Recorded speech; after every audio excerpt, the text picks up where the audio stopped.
하나님께서 지난 시간에는 하나님의 자녀에 대해 특권에 대해서 같이 말씀을 나누었습니다. 그 가운데 마지막 절의 말씀을 보면 영광도 받을 뿐만 아니라 뭘 받아요? 고난도 함께 받아야 됩니다. 왜요? 그리스도의 영광에 참여하기 위해서예요. 여러분, 그리스도인의 신앙에 고난 없으면요, 그 신앙이 강해지지 못합니다. 욥기서도 그러잖아요. 내가 연단 받은 위에, 연근함 받은 위에 귀한 신앙으로 거듭나는 거지요. 이렇게 볼 때 그리스도인들이 당하는 고난에는 몇 가지 중요한 의미가 있습니다. 하나가 뭐냐면 하나님을 온전하게 신뢰하게 만드는 겁니다. 그리스도와 연합하여 그리스도의 영에 끌려 사는 사람은 시험 받아요. 고난도 와요. 그러나 그 고난과 시험은 하나님께 향한 온전한 신뢰의 믿음을 가지기 위해서 주시는 하나님의 또 다른 은혜입니다. 그런데 여기서 시험 받을 때 떨어지면요, 그리스도의 영이 안 계신 거예요. 그리스도와 연합한 자의 모습이 아니에요. 고난과 문제가 왔을 때, 시험이 왔을 때에 떠난다 하나님. 이건 하나님이 여기 안 계신 자지요. 그리스도의 영광에 참여할 자가 못 되지요. 그러나 그리스도와 연합하여 그리스도의 영에 끌려 사는 사람은 고난에 올 때 뭐예요? 또 다른 은혜로 합니다. 무슨 은혜요? 하나님이 내게 하나님을 향한 신뢰함, 더 큰 믿음 주시기 위한 또 다른 기회이다라고. 두 번째, 시험 당할 때, 고난 당할 때 그리스도에 갖는 또 하나의 의미가 있는 뭐냐면 온전히 하나님만 의지하기 위한 기회라는 겁니다. 옛날에는 사람도 의지하고 세상의 것 의지하며 살았지만 그리스도의 영이 계시고 이끌려가는 사람은 문제가 고 시험이 올 때에 하나님이 나의 하나님 되심을 고백해 할 수 있는 기회라는 거죠. 또 하나의 귀한 기회가 있지요. 정결하고 고상하게 만들기 위한 하나님의 기회라는 거예요. 시험 받으면 시험 받을수록 뭐요? 정결해져요. 또 내구성이 강해지잖아요. 강하고 정결하고 깨끗하고 고상하게 만들어요. 그래서 궁극적으로 뭐요? 하나님의 영광에 참여하는 자로 나아가게 해요. 이게 그리스도인이 당하는 고난의 의미예요. 고난을 즐거워할 사람 아무도 없습니다. 누구도 고난 싫어해요. 그러나 예수님이 내 안에 계시고 성령님이 내 안에 계시면 저 초대교회 교인들처럼, 가깝게는 저 지구촌에 예수 믿는다는 이유 하나 때문에 죽는 사람들처럼 기꺼이 뭐예요? 고난에 참여할 수 있는 거예요. 북한의 교회 성도들이 막 대략적으로 5만, 6만 이런 얘기합니다만은 지금도 숨죽이며 하나님 앞에 예배하지요. 토굴 같은 데 모여서 아무도 모르게. 그래서 그 기사, 그 이야기가 얼마 전에 영국에 북한 공사로 있다가 우리나라로 넘어온 사람이 계시잖아요. 그분에 의해서도 그러잖아요. 하나 예를 들자면 천주교, 로마의 천주교에 주교가 하는데 천주교인이 없는 거예요. 그래서 자꾸 찾아서 겨우 한 사람 발견했어요. 늙은 노인이. 그래서 물었습니다. 당신 천주교 믿죠? 아니에요. 천주교 믿잖아? 아니에요. 아, 믿잖아? 아니에요. 왜냐하면 믿는다고 하면 죽잖아요. 끝내 부정하다가 회유하고 죽이려는 거 아니야? 아, 죽이라냐? 이래서 마지막에는 자기가 천주교 신자임을 고백했대잖아요. 그리고 나서 그 사람으로 인해서 천주교가 전파 안 되고 꽉 막아서 천주교가 다른 사람에게 전파 안 될 줄 알았는데 그로 인해서 천주교가 전파됐다는 거예요. 기독교는 말할 수도 없고요. 저 봉숙교회며 그 선전물로 세운 교회 세워놨더니 사람들이 처음에는 공상당원만 가서 예배드리고 형식적으로 예배드린 척했는데 나중에 보니까 정말 믿는 사람들이 모여들더라는 거예요. 지금도 수많은 사람들이 예수 믿는다는 이유 하나 때문에 고난을 당하고 박해를 당해요. 왜요? 장차 다가올 그리스도의 영광에 참여하기 때문이에요. 근데 오늘 본문의 말씀을 보면 인간만 죄에서 구원받기를 원하는 게 아니라는 거예요. 오늘 본문의 말씀이면 모든 피조물이 구원을 기다린다는 겁니다. 구원을 기다리되 간절히 기다린다는 겁니다.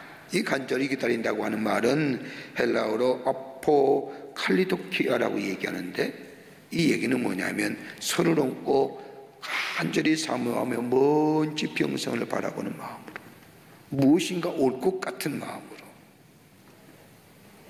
밤을 새우는 사람이 새벽이 오기를 간절히 기다리는 마음으로 이 모든 피조물이 구원을 받기를 기다린다는 겁니다. 바울이 말하는 구원은 우리 육체에, 우리 인간에만 구원을 얘기하는 게 아니라 온 우주적 구원을 오늘 얘기하는 겁니다. 여러분, 꼭 인간만 구원받아야 돼요? 우리 하나님의 피조물인 우리 인간과 관계 있는 우리의 주변의 피조물도 다 뭐 받아야 돼요? 구원받아야 해요. 그러기에 오늘 로마서 8장 22절에 이렇게 얘기합니다. 피조물이 다 이제까지 함께 탄식하며 함께 고통을 겪고 있는 것을 우리가 아노라. 여러분, 구원은 인간의 문제뿐만 아니라 우주적인 문제라는 겁니다. 오늘 이야기하면서 어디요? 피조물이, 다시 말한다면 자연의 탄식입니다. 피조물의 탄식은 자연의 탄식을 얘기합니다. 피조물이 함께 탄식하며 고통하는 것을 우리가 아느니라. 여러분, 우리가 자연을 바라볼 때 아름답지요. 산과 바다와 들과 강과 얼마나 아름답습니까? 올라가서 산에 올라가는 분들 보면 정상에 올라가서 저 밑 내려볼 때의 그 아름다운 모습을 뭐로 비교할 수 없습니다. 그래서 뭐예요? 야우 하는 소리치는 거지요. 이런 거 보는 관점은 다분히 피상적인 거예요. 그러나 자연 내면의 모습을 들여다보면 탄식과 신음으로 가득 차 있는 것을 볼 수 있습니다. 왜 자연이 탄식하고 왜 자연이 신음합니까? 바울은 그 이유를 어디서 얘기하느냐? 다른 것이 아니라 인간의 죄성, 인간의 타락함이 자연의 탄식과 자연의 신음을 가져다 주었다는 겁니다. 인간의 타락과 범죄함이 인간에게만 절망을 가져다 주는 것이 아니라 그로 인하여 자연이 부패하고 피조물의 고통과 탄식을 가져다 주었다는 겁니다. 여러분, 창세기 3장 17절과 18절의 말씀을 보십시오. 뭐라고 얘기합니까? 아담이 하나님께 불순종하여 타락하게 될 때에 뭘 받아요? 땅이 저주받고, 땅만 저주받는 것이 아니라 저주받은 땅에서 인간에게 가시동물과 응콩기를 내게 했다는 겁니다. 죄로 말미암아요 땅이 저주받고요, 땅은 뭐예요? 성경 말씀에 가시덤불과 엉겅퀴를 내게 했다. 우리 교회 뉴질랜드에 우리 교회 지성전이 있는데 간진 몇 번 한 번 두 번 갈 때마다 느끼는 게, 야, 이렇게 아름다울 수가, 이렇게 좋을 수가. 우리나라는 아기자기하고 이쁜 모습이 있지만 거기는 그냥 광활하지 않습니까? 대양도 그렇고 산도 그렇고. 그래서 조그만 이상한 것만 갖고 들어오면 다 공항에서 다 막아버려요.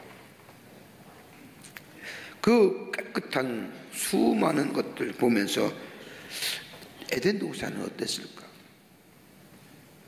이 좋은 광활한 대지, 광활한 건 이것을 가지고 관광으로 수입을, 돈을 벌고 사는 이 사람들. 근데 하나님의 동산은 얼마큼 더 기쁘고 좋고 넓었을까?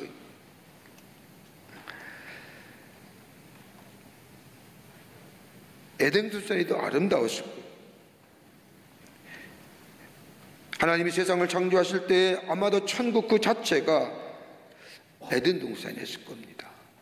인간이 타락함으로 범죄하여 인하여 땅이 저주받고 환경이 오염되며 자연이 탄식하고 신음하게 만들었다는 겁니다. 여러분, 이 말씀은요 바울이 2000년 전에 한 말씀이에요. 그런데 지금 어떻습니까? 자연이 탄식하잖아요. 자연이 신음하잖아요. 어떤 신학자는 로마서 8장을 주의하면서 이렇게 얘기를 합니다. 사람들은 자연의 아름다움을 말하지만 내면으로 들어가면 추함과 혼란함이다. 평화가 아니라 전쟁이다라는 겁니다. 여름에 야산에 피는 꽃들을 보면 아름다움을 다투어 바라려고 하지만은 벌레와 진드기까지 끼는 모습은 얼마나 우리로 하여금 소름 돋게 하는가.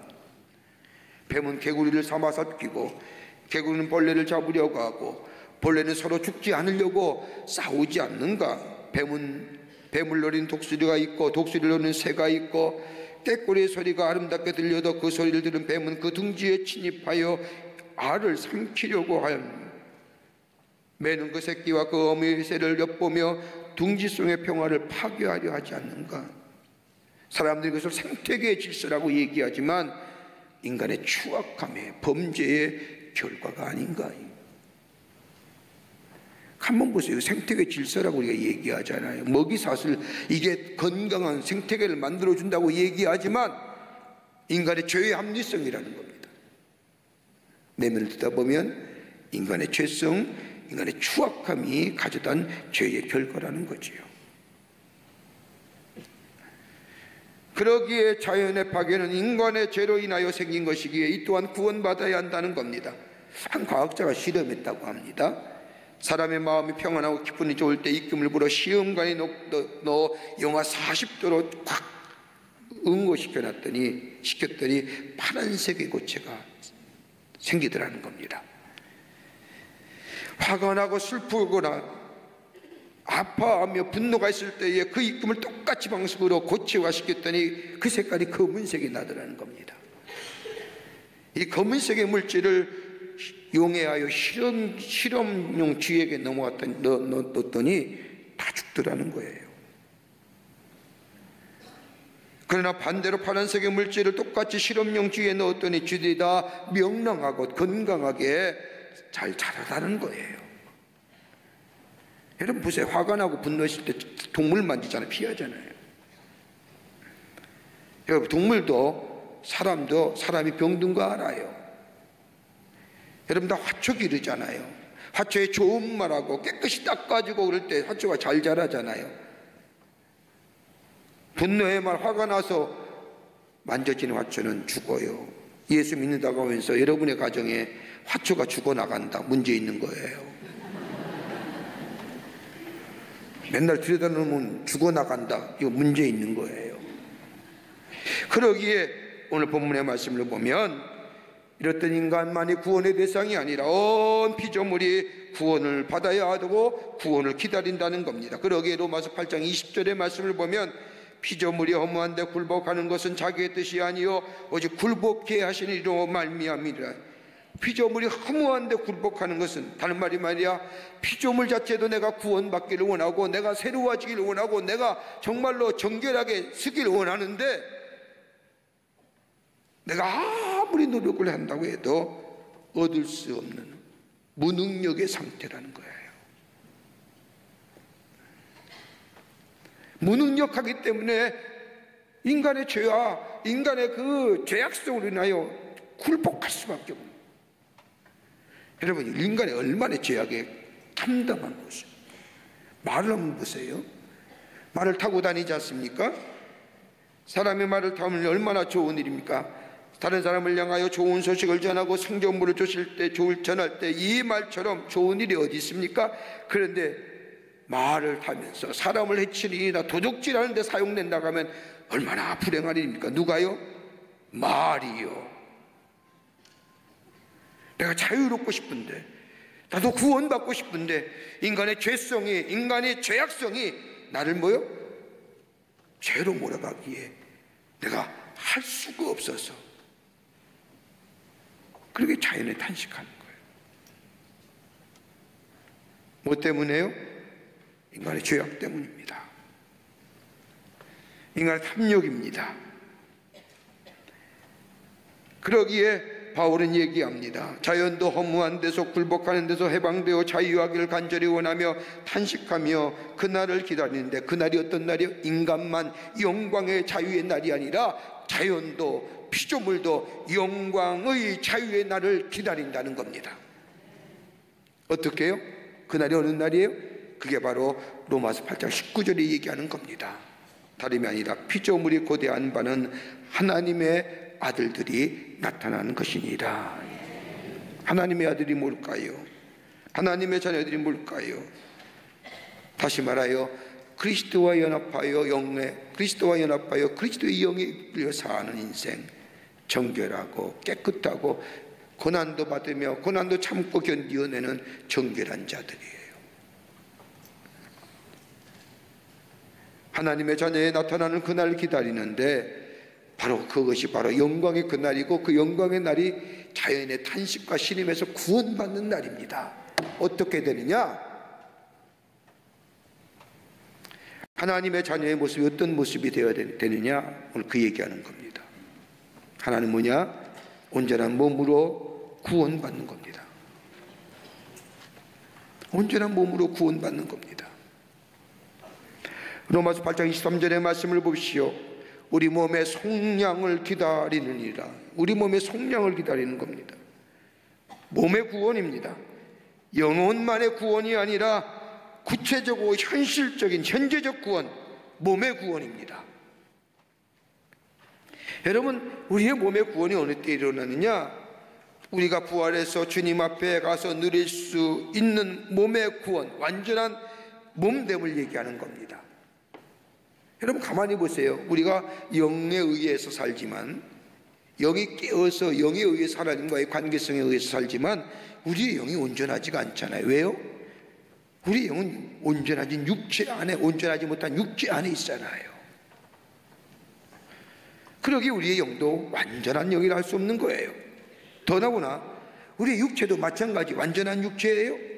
아니에요. 아니에요. 우리 육체 불완전하잖아요. 왜요? 머리 휘어지잖아요. 얼굴 주름살 생기잖아요. 점점 힘 없어지잖아요. 옛날에는 이 교회 2층에 저 계단을 통해서 올라왔는데 요즘에는 엘리베이터 타고 올라와야 되잖아요. 이렇게 인간은 뭐예요? 점점점 늙어져 가지고 나이져 가잖아요.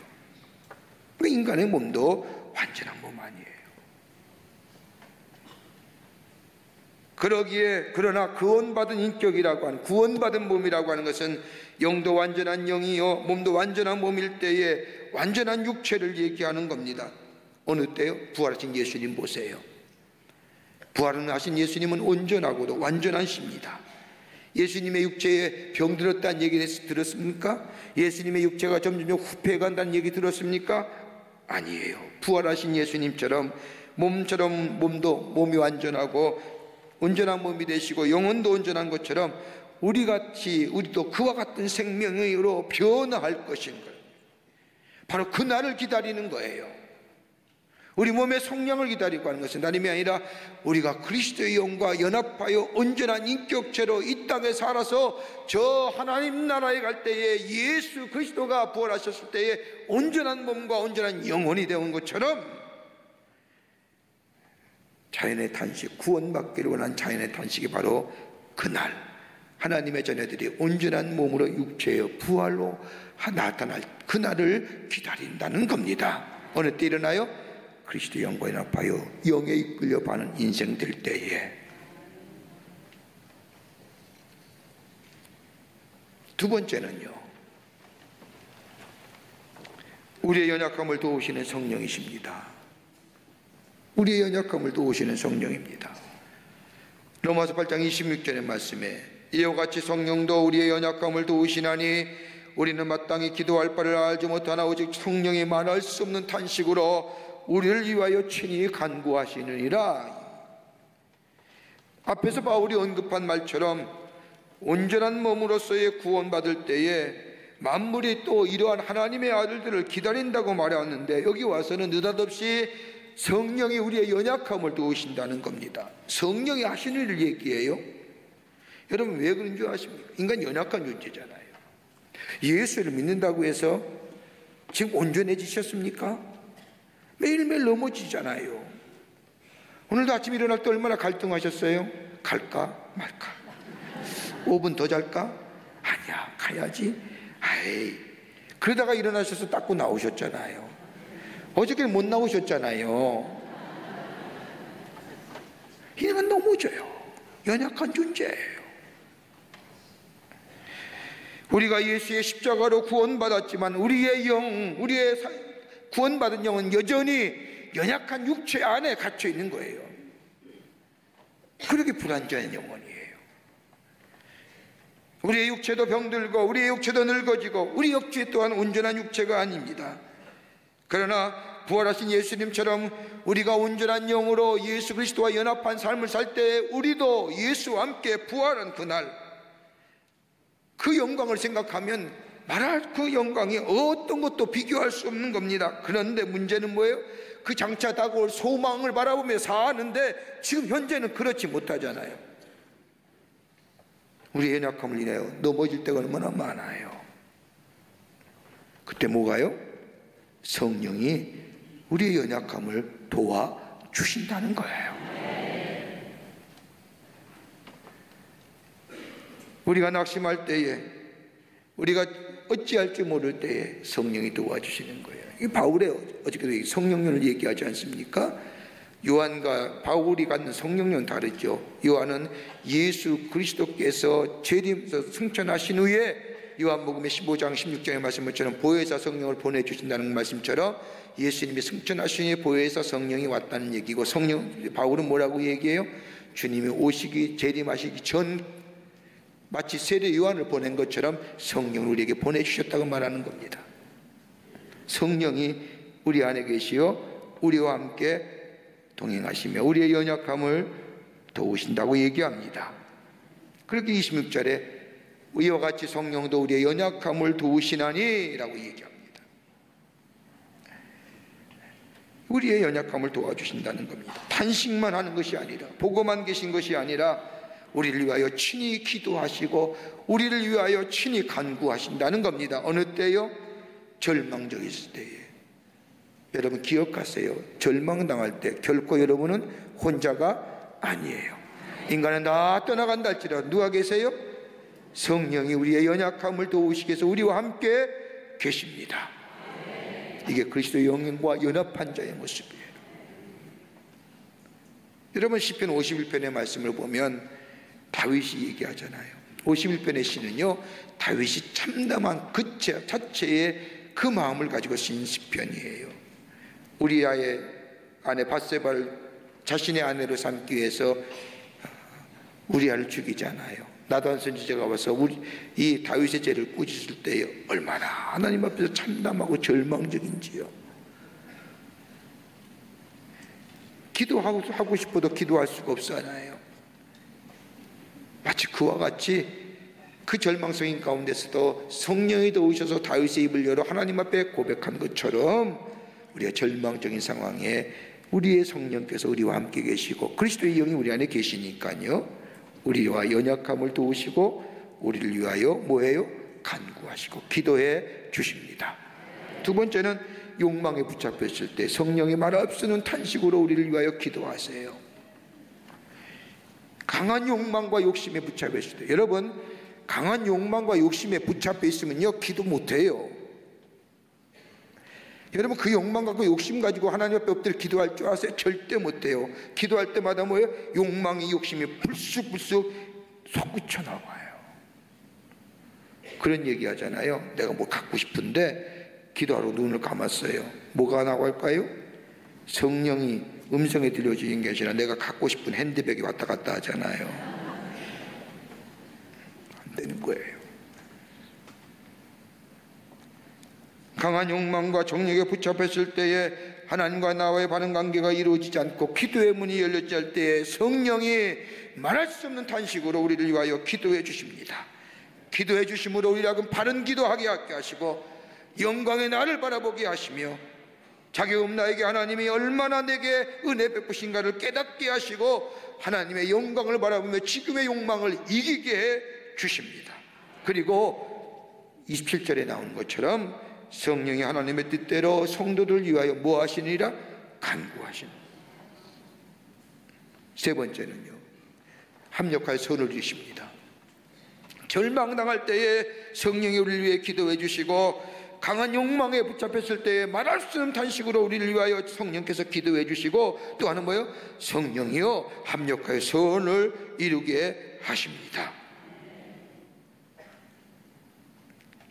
이런 사람은요 보는 것이 새로워져요. 생각하는 것이 새로워지고요, 모든 것을 뭐요? 하나님의 관점에서 생각하게 합니다. 이스라엘 전설에 내려오는 재미난 이야기가 하나 있습니다. 어느 랍비가 여행을 하는데 나귀를 타고 등불과 닭 한 마리와 성경을 가지고 여행을 떠납니다. 날이 저물어서 한 마을에 들어가는데 어느 곳에도 이 랍비를 받아주지 않는 겁니다. 밤을 지낼 수 있는 자리가 없어요.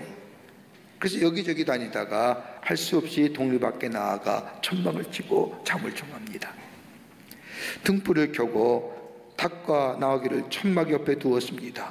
잠을 청하려고 하는데 조금 있지 않이 이상한 소리가 들리는 겁니다. 내다봤더니 누군가 나귀를 데리고 간 겁니다. 낭패입니다. 도둑 맞았습니다. 타고 다닌 나귀를 도둑 맞아서 이젠 걸어 다닐 판입니다. 그래도 생각합니다. 하나님의 어련히 하시겠지.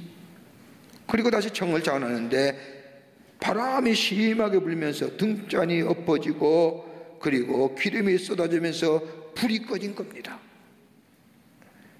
어딜 가니 이 랍비는 등불을 켜고 성경을 읽었는데 이제는 등불이 꺼지고 기름도 쏟아지고 성경을 읽지 못하게 되었습니다.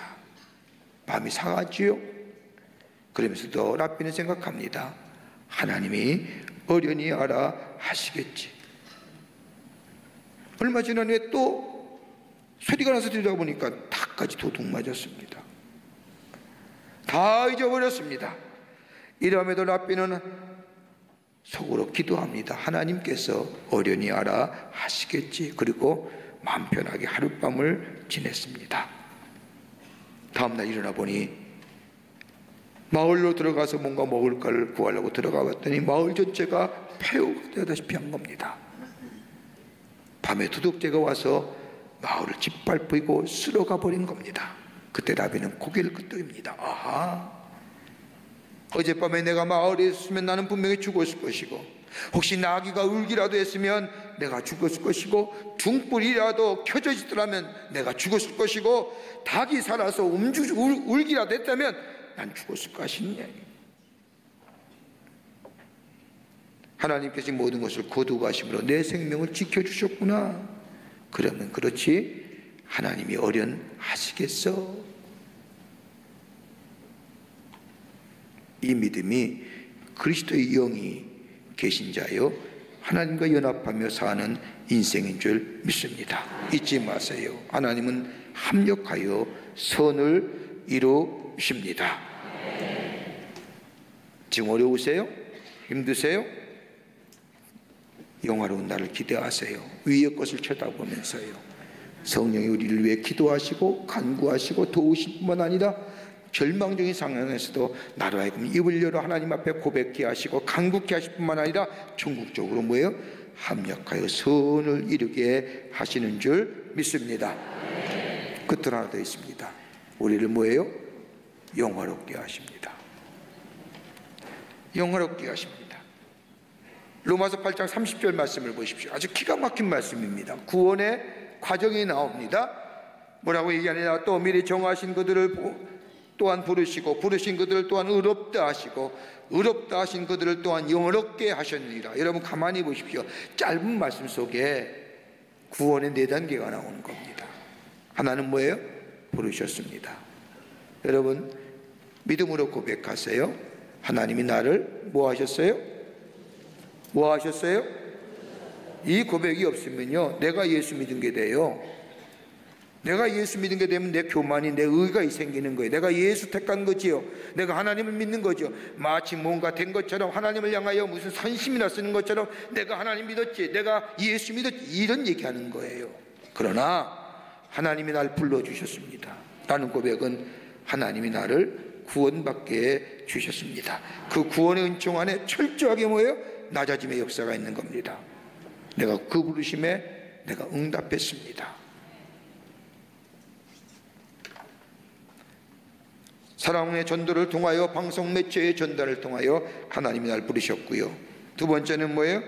여기 보면 응답한 겁니다. 내가 응답한 거예요. 자유의지로 응답했습니다. 응답하지 않을 수도 있고 하나님의 부르심을 거부할 수도 있습니다. 그러나 응답했습니다. 그랬더니 하나님 뭐라고 해요? 의롭다 하십니다. 칭의입니다. 그리고 마지막은 뭐예요? 칭의 과정 속에서 하나님의 말씀과 기도 생활에서 말을 영화롭게 해주십니다. 이 구원의 절정입니다. 영화롭게 해주신 것은 하나님의 영광을 말하는 겁니다. 믿음으로 얻었다는 것은 죄 사함을 받았다는 것이고 하나님의 자녀가 되었다는 겁니다. 이것으로 끝나는 것이 아니라 하나님의 이런 과정을 통하여 하나님의 자녀가 된 것을 우리의 삶을 통하여 나타나시오 하나님 앞에 영광을 돌리게 하시고 마지막에는 뭐요?